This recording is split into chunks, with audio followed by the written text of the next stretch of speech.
Indonesia आने के बाद, बाली आने के बाद हर हिंदुस्तानी को एक अलग ही अनुभूति होती है, एक अलग ही एहसास होता है। और मैं भी वही वाइब्रेशंस फील कर रहा हूं।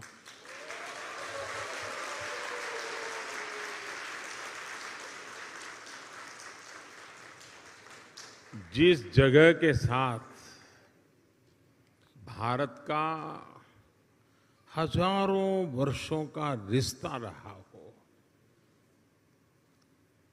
और जिसके बारे में सुनते रहते हो कि हजारों साल में अनेक पीढ़ियां आई चली गई, लेकिन उस परंपरा को कभी ओझल नहीं होने दिया। हजारों साल से उस परंपरा को जीना, पीढ़ी दर पीढ़ी उस परंपरा को जानना और हर पल उस परंपरा से जुड़े रहना, वहां के लोग, उस धरती एक अलग ही आनंद देती है, अलग ही आनंद की अनुभूति कराती है। आप कल्पना कर सकते हैं, आज जिस समय मैं आपसे बात कर रहा हूं, हम यहां बाली में बैठे हैं, बाली की परंपराओं के गीत गा रहे हैं। उसी समय जब मैं आपसे बात कर रहा हूं, इसी पल बाली से 1500 किलोमीटर दूर भारत के कटक शहर में महानदी के किनारे बाली यात्रा का महोत्सव चल रहा है, जिसे बाली यात्रा कहते हैं।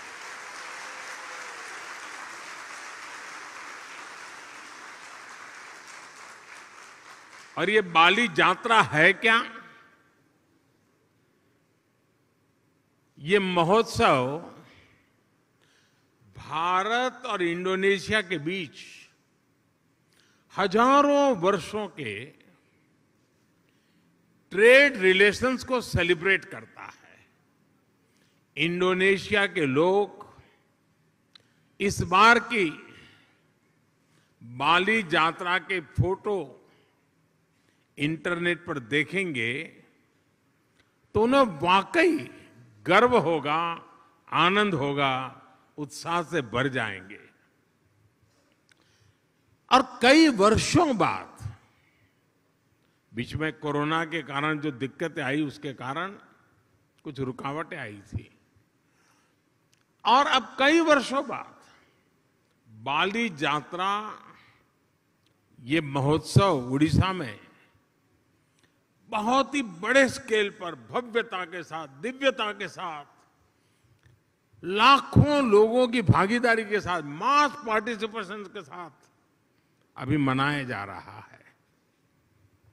मुझे बताया गया कि वहां के लोग ये बाली यात्रा के स्मरण में एक स्पर्धा चला रहे हैं। कहते हैं कि कागज के नाव बना करके बहाए जाएंगे, और वो वर्ल्ड रिकॉर्ड करने के मूड में है। इसका मतलब ये हुआ कि उड़ीसा में आज जो लोग इकट्ठा हुए हैं, उनका शरीर वहां है, लेकिन मन बाली में है, आप लोगों के बीच में है। साथियों, हम लोग अक्सर बातचीत में कहते हैं, इट्स अ स्मॉल वर्ल्ड, ऐसा ही शब्द है, it's a small world. Bharat और इंडोनेशिया के संबंधों को देखें तो ये शब्द नहीं है, ये हमें सच्चाई नजर आती है, सटीक बैठता है।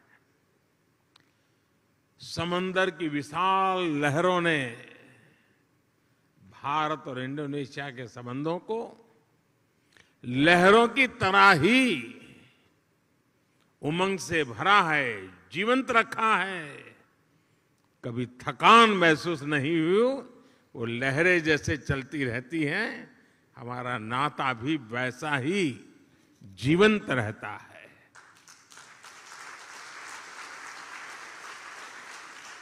एक समय था जब कलिंग, मेदांग जैसे साम्राज्यों के माध्यम से भारत का दर्शन, भारत की संस्कृति इंडोनेशिया की धरती तक पहुंची।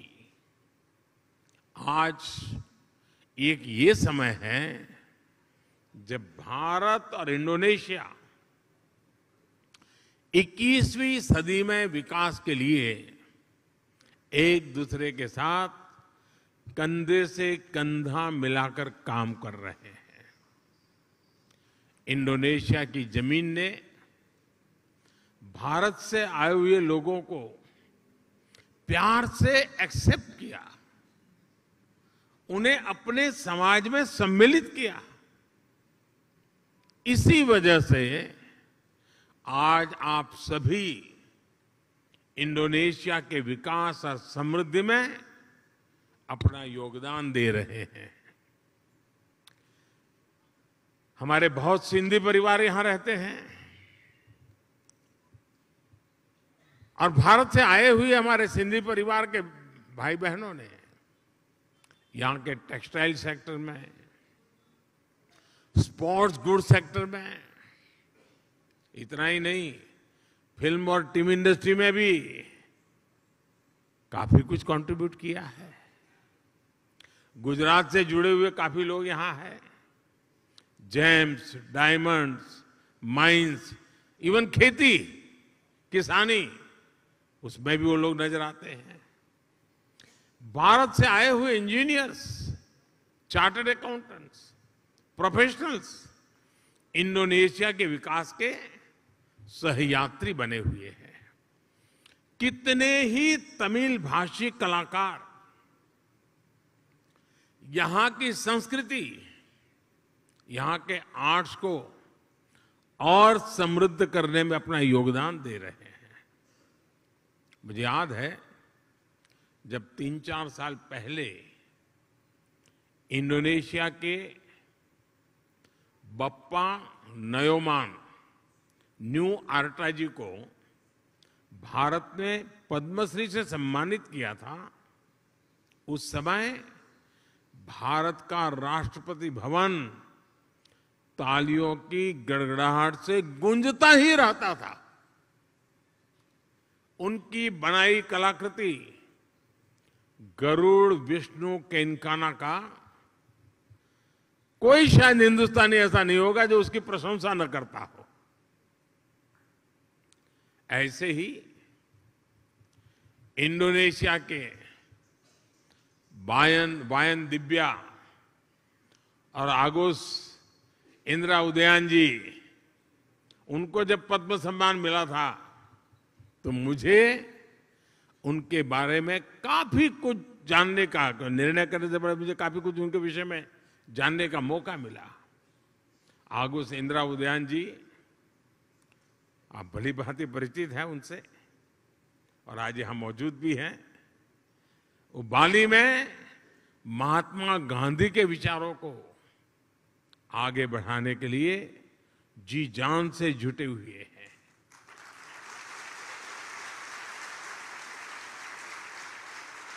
मैंने कहीं उनका एक इंटरव्यू देखा था, उसमें वो कह रहे थे कि भारत की सबसे बड़ी विशेषता अतिथि देवो भव की है। यानी अतिथि देवो भव, ये भावना जो है ये हर भारतीय के रगों में है। अपनत्व का ये भाव प्रकट होता है। मुझे इंटरव्यू पढ़ के अच्छा लगा, लेकिन मुझे एक ही बात और भी बतानी चाहिए। अपनत्व के विषय में भारत की तारीफ हो रही होगी, लेकिन इंडोनेशिया के इंटरव्यू पढ़ के अच्छा लगा, लेकिन मुझे एक ही बात और भी बतानी चाहिए। अपनत्व के विषय में भारत की तारीफ हो रही होगी, लेकिन इंडोनेशिया के लोगों का भी अपनत्व कम नहीं है।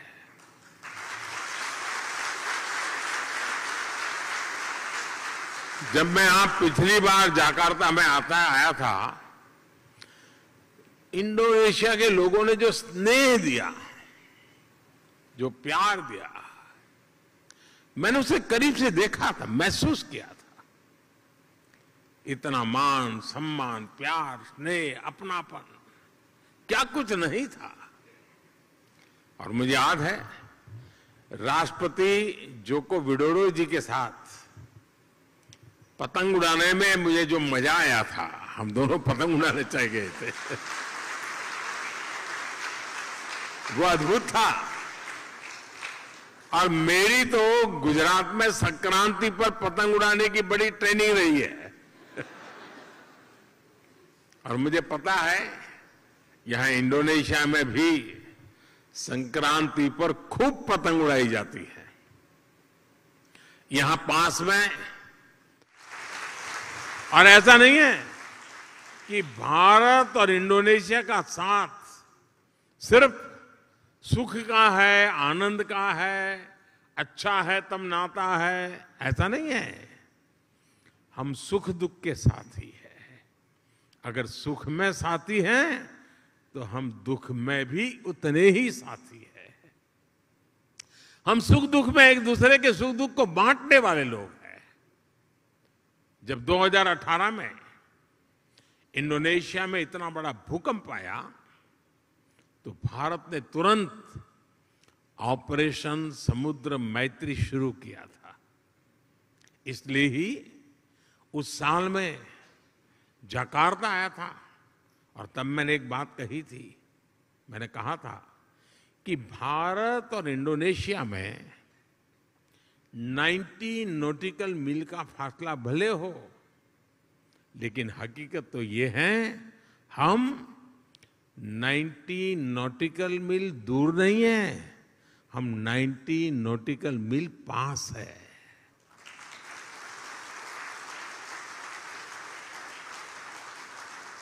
साथियों, जीवन के पग पग पर, क्षण क्षण में ऐसा कितना कुछ है जिससे भारत और इंडोनेशिया ने मिलकर के अब तक सहज कर रखा है। बाली की ये भूमि महर्षि मार्कंडेय और महर्षि अगस्त्य के तप से पवित्र है। भारत में अगर हिमालय है तो बाली में आगुंग पर्वत है। भारत में अगर गंगा है तो बाली में तीर्था गंगा है। हम भी भारत में हर शुभ कार्य का श्री गणेश करते हैं। यहां भी श्री गणेश घर घर विराजमान है। सार्वजनिक स्थानों पर शुभता फैला रहे हैं। पूर्णिमा का व्रत, एकादशी की महिमा, त्रिकाल संध्या के जरिए सूर्य उपासना की परंपरा, मां सरस्वती के रूप में ज्ञान की आराधना, अनगिनत चीजें हम कह सकते हैं। ऐसी बहुत सी बातें हैं जो हमें जोड़े रखती हैं, जोड़ती रहती हैं। बाली का जन जन महाभारत की गाथाओं के साथ बड़ा होता है। और मैं तो द्वारकाधीश भगवान कृष्ण की धरती गुजरात से यहां पला बड़ा हूं। मेरा तो जीवन में ही बीता हुआ है। बाली के लोगों की जैसी आस्था महाभारत के लिए है, भारत में लोगों की वैसी आत्मीयता बाली के लोगों के लिए भी है। आप यहां पर भगवान विष्णु और भगवान राम की आराधना करते हैं, और हम जब भारत में भगवान राम की जन्मभूमि पर भव्य राम मंदिर की नींव रखी जाती है, तो इंडोनेशिया की रामायण परंपरा को भी गर्व से याद करते हैं।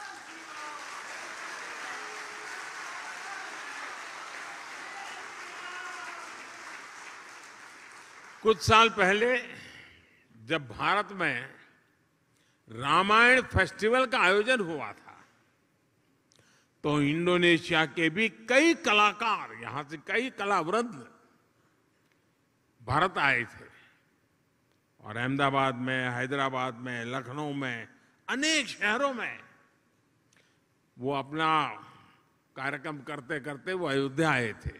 उनका आखिरी समापन कार्यक्रम अयोध्या में हुआ था और बहुत वाहवाही हुई थी। हिंदुस्तान में जहां गए अखबार भरे पड़े रहते थे। भाइयों और बहनों, बाली में ऐसा शायद ही कोई व्यक्ति होगा जिसकी अभिलाषा नहीं होगी कि अपने जीवन में एक बार अयोध्या या द्वारिका के दर्शन न करे, ऐसा शायद कोई भी इंसान नहीं होगा। भारत में भी लोग प्रम्बानन मंदिर और गरुड़ विष्णु केनकाना की भव्य प्रतिमा के दर्शन करने के लिए बहुत ही इच्छुक रहते हैं। कोरोना काल से पहले एक साल में ही 5 लाख से ज्यादा भारतीयों का अकेले बाली आना ही इसकी गवाही देता है। साथियों, जब विरासत साझा होती है, जब मानवता के प्रति आस्था समान होती है, तो प्रगति के लिए भी समान रास्ते बनते जाते हैं। कुछ महीने पहले ही 15 अगस्त को भारत ने अपनी स्वतंत्रता के 75 साल पूरे किए हैं। इंडोनेशिया का इंडिपेंडेंस डे भारत के स्वतंत्रता दिवस के 2 दिन बाद 17 अगस्त को आता है, लेकिन इंडोनेशिया को भारत से 2 साल पहले स्वतंत्र होने का सौभाग्य मिला हुआ था। इंडोनेशिया से सीखने के लिए भारत के पास बहुत कुछ है, और अपनी 75 वर्षों की विकास यात्रा से भारत के पास भी इंडोनेशिया को देने के लिए बहुत कुछ है। भारत का टैलेंट, भारत की टेक्नोलॉजी, भारत का इनोवेशन, भारत की इंडस्ट्री, आज इन सारी बातों ने दुनिया में अपनी एक पहचान बनाई है। आज विश्व की अनगिनत कंपनियां ऐसी हैं, कई बड़ी कंपनियां ऐसी हैं जिसके सीईओ भारतीय मूल के हैं। आज दुनिया में जितने यूनिकॉर्न बनते हैं ना, 10 में से 1 यूनिकॉर्न भारत का होता है। आज भारत दुनिया की फास्टेस्ट ग्रोइंग लार्ज इकोनॉमी है। आज भारत डिजिटल लेन देन में दुनिया में नंबर 1 है। आज भारत ग्लोबल फिनटेक के मामले में दुनिया में नंबर 1 है। आज भारत आईटी बीपीएन के लिए आउटसोर्सिंग में दुनिया में नंबर 1 है। आज भारत स्मार्टफोन डेटा कंजम्पशन में दुनिया में नंबर 1 है। आज भारत कितनी ही दवाइयों की सप्लाई में, अनेकों वैक्सीन की मैन्युफैक्चरिंग में दुनिया में नंबर 1 है। साथियों, 2014 के पहले और 2014 के बाद के भारत में बहुत बड़ा फर्क जो है,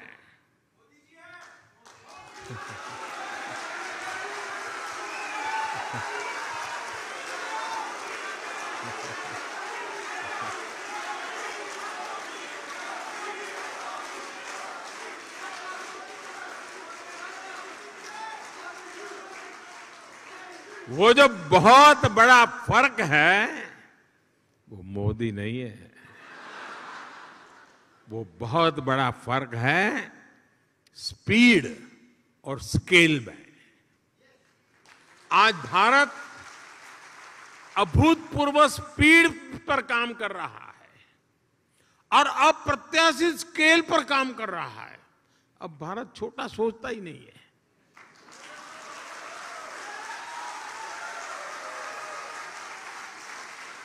स्टैच्यू बनाएगा तो दुनिया में सबसे बड़ा, स्टेडियम बनाएगा तो दुनिया में सबसे बड़ा। 2014 के बाद से भारत ने 320 मिलियन से अधिक बैंक अकाउंट खोले हैं, बैंक में खाते खोले हैं।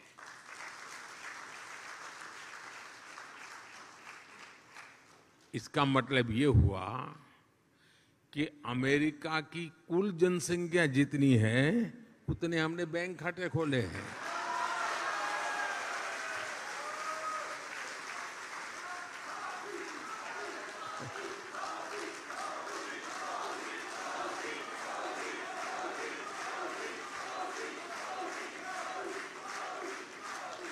दो 2014 के बाद से भारत ने करीब 3 करोड़ गरीब नागरिकों के लिए मुफ्त घर बनाए हैं, घर।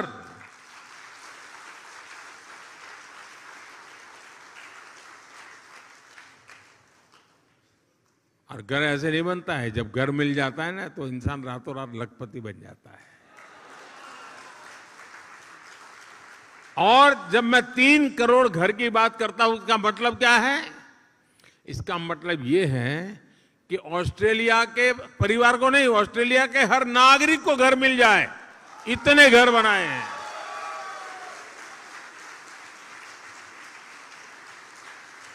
पिछले 7-8 साल में भारत ने 55,000 किलोमीटर, 55,000 किलोमीटर नेशनल हाईवे बनाए हैं। यानी स्केल बता रहा हूं मैं, पूरी धरती के लगभग 1.5 चक्कर लगाने के बराबर है।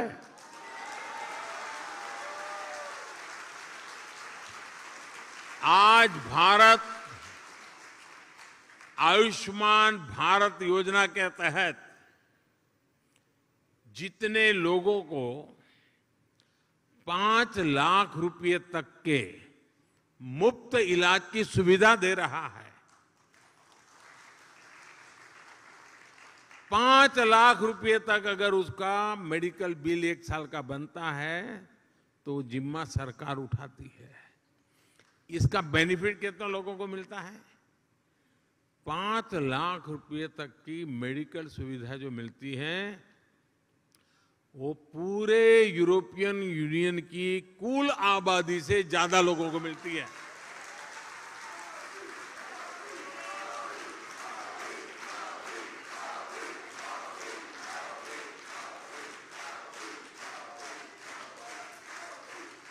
कोरोना काल में भारत ने जितनी वैक्सीन डोज अपने नागरिकों को लगाई और मुफ्त में लगाई,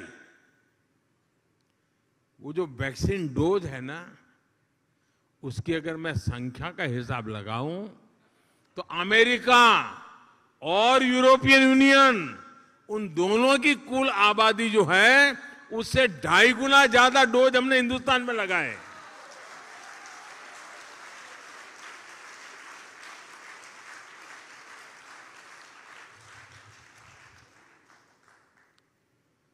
ये जब सुनते हैं तो आपका सीना चौड़ा होता है कि नहीं होता है? आपको गर्व होता है कि नहीं होता है? आपका माथा ऊंचा होता है कि नहीं होता है? और इसलिए मैं कहता हूं कि भारत बदला है। साथियों, आज का भारत अपनी विरासत पर गर्व करते हुए, अपनी विरासत को समृद्ध करते हुए, जड़ों से जुड़े रह करके आसमान छूने के लक्ष्य के साथ विकसित भारत बनाने के लक्ष्य को लेकर के अब निकल पड़ा है।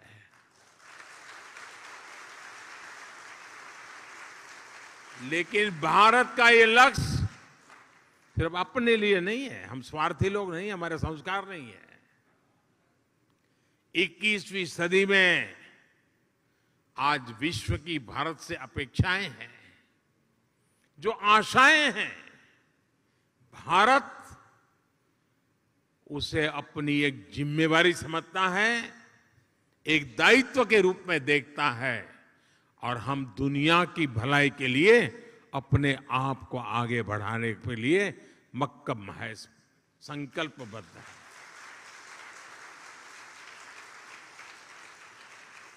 आज अपने विकास के लिए भारत जब अमृत काल का रोडमैप तैयार करता है, तो उसमें दुनिया की आर्थिक राजनीतिक आकांक्षाओं का भी समावेश है।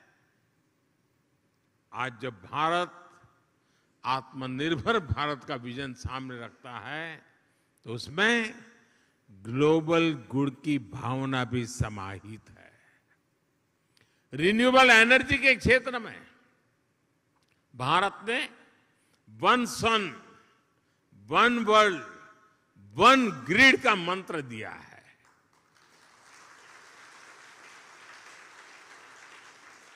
वैश्विक स्वास्थ्य को मजबूत करने के लिए भारत ने वन अर्थ, वन हेल्थ, इसका अभियान चलाया है। क्लाइमेट चेंज जैसी चुनौती से निपटने के लिए, और जो आइलैंड कंट्रीज होते हैं उनके लिए तो भारत एक वरदान के रूप में काम कर रहा है। क्लाइमेट चेंज की जो मुसीबतें हैं उसको निपटने के लिए भारत ने विश्व को मिशन लाइफ का समाधान दिया है। मिशन लाइफ यानी lifestyle for environment. Mission life यानी पृथ्वी के प्रत्येक नागरिक द्वारा ऐसी लाइफस्टाइल को आत्मसात करना जो पर्यावरण के अनुकूल हो, जो क्लाइमेट चेंज की चुनौती से हर पल निपटती हो। आज जब पूरा विश्व एनवायरमेंट फ्रेंडली और होलिस्टिक हेल्थ केयर की तरफ आकर्षित हो रहा है, तो भारत का योग, हमारा आयुर्वेद, ये पूरी मानवता के लिए तोहफा है। और साथियों, जब आयुर्वेद की बात आई है तो मुझे भारत इंडोनेशिया के एक और जुड़ाव का ध्यान आ रहा है। मुझे याद है जब मैं गुजरात का मुख्यमंत्री था तो गुजरात आयुर्वेदिक यूनिवर्सिटी और यहाँ की यूनिवर्सिटीज, हिंदू इंडोनेशिया, इसके बीच समझौता हुआ था। मुझे खुशी है कि इसके कुछ ही वर्ष बाद यहाँ की इस यूनिवर्सिटी में आयुर्वेद हॉस्पिटल की भी स्थापना हुई। साथियों, वसुधैव कुटुंबकम, यानी पूरे विश्व को एक परिवार मानने की भारत की यही भावना, यही संस्कार विश्व कल्याण का मार्ग प्रशस्त करते हैं। कोरोना काल में हमने देखा है, भारत ने दवाइयों से लेकर वैक्सीन तक जरूरी संसाधनों के लिए आत्मनिर्भरता हासिल की और उसका लाभ पूरी दुनिया को मिला। भारत की सामर्थ्य ने कितने ही देशों के लिए एक सुरक्षा कवच का काम किया। इंडोनेशिया जैसे हमारे पड़ोसी और मित्र देशों के लिए हम विशेष रूप से कंधे से कंधा मिलाकर खड़े हुए। इसी तरह आज भारत अंतरिक्ष में, स्पेस के क्षेत्र में प्रमुख वैश्विक महाशक्ति के रूप में उभर रहा है, तो उसका लाभ साउथ एशियन देशों को विशेष रूप से मिल रहा है। रक्षा के क्षेत्र में भी जो भारत दशकों तक केवल विदेशी आयात पर निर्भर था, वो आज अपनी क्षमताएं बढ़ा रहा है। ब्रह्मोस मिसाइल हो या तेजस फाइटर प्लेन, इनका आकर्षण विश्व में लगातार बढ़ रहा है। आज भारत बड़े लक्ष्य तय कर रहा है और उन्हें प्राप्त करने के लिए भी पूरी मेहनत कर रहा है। संकल्प से सिद्धि का यही मंत्र आज 21वीं सदी के नए भारत की प्रेरणा बना हुआ है। आज इस अवसर पर मैं आप सबको अगले प्रवासी भारतीय सम्मेलन के लिए भी निमंत्रण देता हूं। जनवरी महीने में 9 जनवरी को यह कार्यक्रम होता है। इस बार ये आयोजन मध्य प्रदेश के इंदौर में होगा और इंदौर वो नगर है जो पिछले 5-6 बार से देश में स्वच्छ शहर के नाम पर हिंदुस्तान में नंबर 1 रहता है।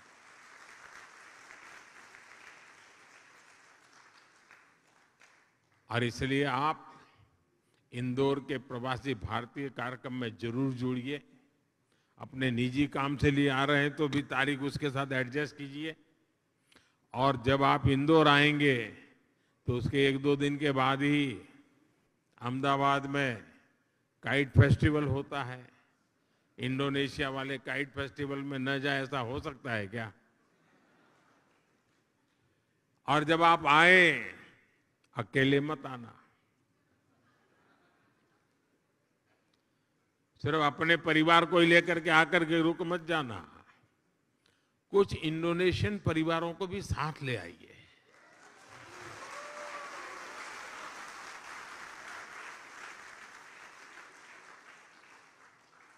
मुझे विश्वास है भारत और इंडोनेशिया के संबंधों को मजबूत करने में आपका सहयोग और सक्रिय योगदान निरंतर बना रहेगा।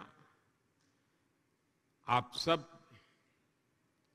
पूरी मेहनत से आपकी इस कर्मभूमि के कल्याण के लिए, आपकी इस कर्मभूमि में जितना ज्यादा योगदान दे सके देते ही रहेंगे। ये भारत के संस्कार है और देने भी चाहिए, ये हमारा दायित्व बनता है।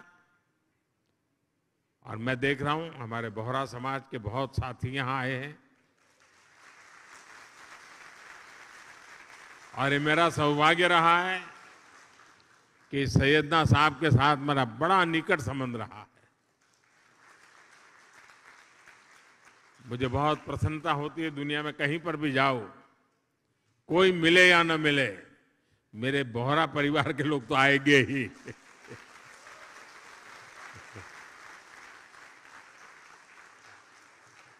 साथियों, आप इतनी बड़ी तादाद में यहां आए, समय निकाल करके आए और उमंग और उत्साह से भरे हुए हैं। और मैं देख रहा हूं कि उड़ीसा में बाली यात्रा में जितना उमंग है, उतना ही उमंग यहां नजर आ रहा है मुझे।